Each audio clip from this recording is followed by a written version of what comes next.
Aterrizando tema de utilidad. Si un negocio tiene a lo mejor un beneficio neto de un 20 o un 30%, ¿cómo se hace un reparto justo de utilidad para que sea sostenible, que sea motivante para el equipo, pero que no merme el crecimiento del negocio para reinversión en sí mismo? Ok, perfecto. Bueno, primero que nada, creo que como dueño o dueña de negocio, siempre tener en tu mente cuánto es lo que puedes llegar a dar y poner un tope, ¿no? O sea, eso era algo que sí se hacía mucho tanto en 4S como en Instituto 11, ¿no? O sea, en este caso Muñoz decía, a ver, ese es mi límite. Y, o sea, esto es mi límite de lo que yo puedo repartir, ¿no? Obviamente ya haciendo sus cálculos y sus números y también lo que él como dueño también estaba dispuesto a dar, ¿verdad?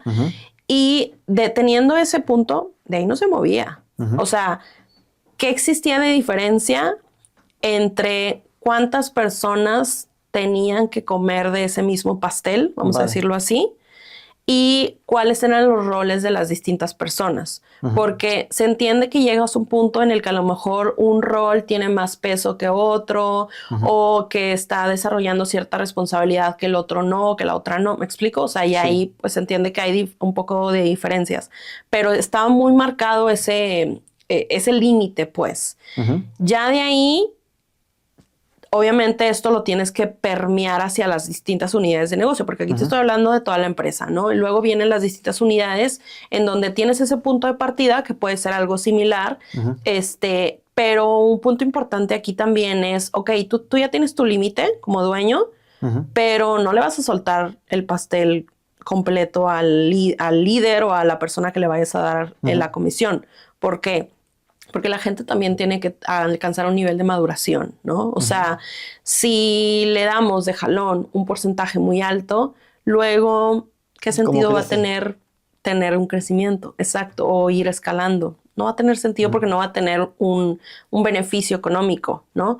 Entonces, cuando tú vas soltando el incentivo gradualmente y también le vas poniendo ciertas metas escalables, o sea, que la persona pueda ir sintiendo que va creciendo, ahí es donde esta persona alcanza este nivel de maduración donde dice, ok, me estoy ganando de acuerdo a lo que estoy haciendo, ¿no? Y si hago más o si mi impacto es mayor en la empresa, voy a tener la posibilidad de ganar más en cuestión económica, ¿no? Y entonces va de la mano, ¿no? Vale. Y yo te puedo decir que yo lo viví, a lo mejor fue un proceso no tan rápido, pues me tardé años, ¿no? O sea, me tardé años de ganar un sueldo de practicante, luego un sueldo practicante a tiempo completo, luego gerente de relaciones públicas, luego gerente de relaciones públicas con un esquema variable, donde hacíamos 3 eventos grandes al año y uno mensual pequeño, donde pues habían estos esquemas de comisión. Luego surge la oportunidad de iniciar Instituto 11 y empiezo también con un esquema variable desde un inicio. Luego ese esquema variable, cuando se van uniendo más socios, porque esto no fue de la noche a la mañana, ¿verdad? O sea, llegó un punto en el que se fueron uniendo más personas. En ese momento toca repartir el pastel. Entonces toca repartir el pastel, pero con esta mentalidad de decir, bueno, lo voy a repartir porque esto me va a ayudar a crecer, ¿no? Por poner tu caso como ejemplo, ¿cómo se hacía ese reparto? ¿Qué utilidad quedaba y cómo se repartía en el equipo? Y cómo ese punto interesante que estás diciendo de cómo se repartía aquí y cómo iba evolucionando según tiempos y objetivos para que tú percibieras cada vez más utilidad y aumentara pues esa vinculación a seguir cumpliendo objetivos. Ok. Mira, en mi caso, o sea, como Paola, yo empecé desde 4S. Yo ganaba, si no me equivoco, un 5% sobre el ingreso neto. Y luego... 5% de la utilidad total. Del 100% de la utilidad había un 5% que se repartía. No, en ese entonces todavía no estaba de utilidad. Eso es un punto importante también. Siempre empezábamos dando un porcentaje sobre la facturación, no sobre la utilidad. Y eso no es un error porque estás metiendo también gastos fijos, gastos variables. Sí, pero te voy a decir algo. Al principio tienes que pensar en cómo le hago para motivar a la gente y que pueda tener este crecimiento. Sí. Si desde un principio le pongo una meta o un porcentaje que va a ser un poquito más difícil que se lo gane, no va a estar motivada la persona. Vale. Entonces, esa es la razón por la cual primero lo hacíamos sobre la facturación. O sea, primero era un porcentaje sobre la facturación. Y te estoy diciendo lo hacíamos porque al final así lo hicieron conmigo y luego yo también cambié un esquema de utilidad.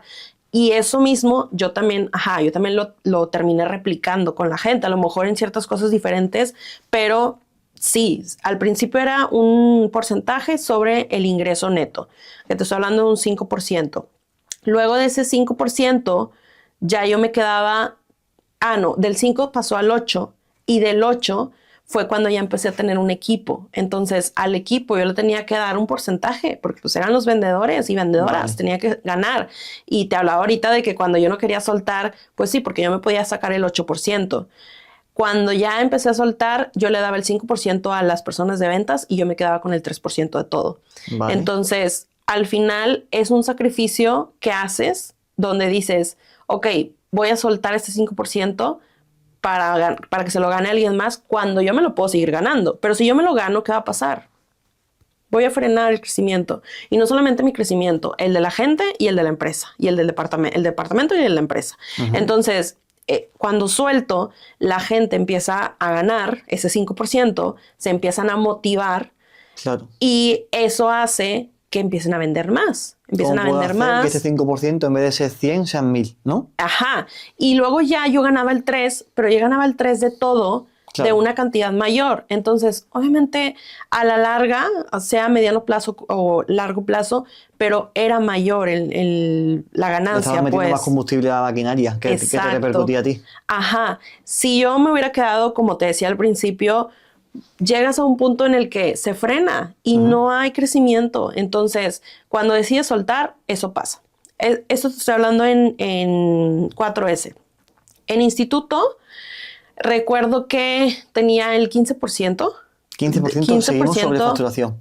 De la facturación, exacto, inicialmente. Oye, pero el margen tenía que ser muy grande para que un 15% se reparta, ¿no? Sí. ¿Qué margen podía tener Instituto 11? ¿Qué margen? Como 35% en algunos y llegamos a tener 40 hasta 50 en otros. Eso para emprendedores que estén iniciando, hay muchos negocios que son rentables con un 8 o 10% anual. Sí. No son grandes negocios, pero ahí están. Sí. Y moverte del 10 al 20 ya es un hito. Superar el 20 o estar en el 30, como estabais vosotros, de hecho hasta 40. Sí, fíjate que ahí también eso es un punto importante. Cuando tienes distintas unidades, obviamente eso hace que se vaya nivelando un poquito.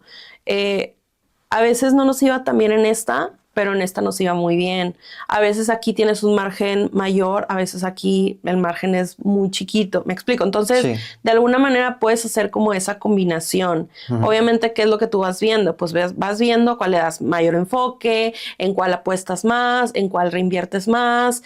Y eso creo que te da también una ventaja de poder decir, ok, o sea, estoy construyendo varios negocios, pero también estoy viendo cuál es el que me está dando más y también cómo un negocio me sirve para escalar al otro, ¿no? Porque por decir, teníamos cursos digitales que al final eran tickets de $100, $200, $300 y luego teníamos cursos digitales, bueno, más bien membresías anuales que estas costaban $2,500 y luego teníamos una membresía anual con un nivel más alto, porque aquí ya incluía la mentoría con Muñoz y estas costaban desde $10,000 hasta $18,000 anual. Entonces, esto me llevaba a esta. O sea, al final era esta escalera de valor, que desde el contenido gratuito que dábamos, luego curso digital M3C, luego M3C Mastermind, pues de alguna manera iba escalando, ¿no? Eso me lleva a una pregunta, ¿no? A ver, dime. Justo como estabas diciendo que se equilibraban las unidades. Ahí va. ¿Cómo se gestiona un buen equipo con un mal proyecto? ¿Y cómo se gestiona un mal equipo con un buen proyecto?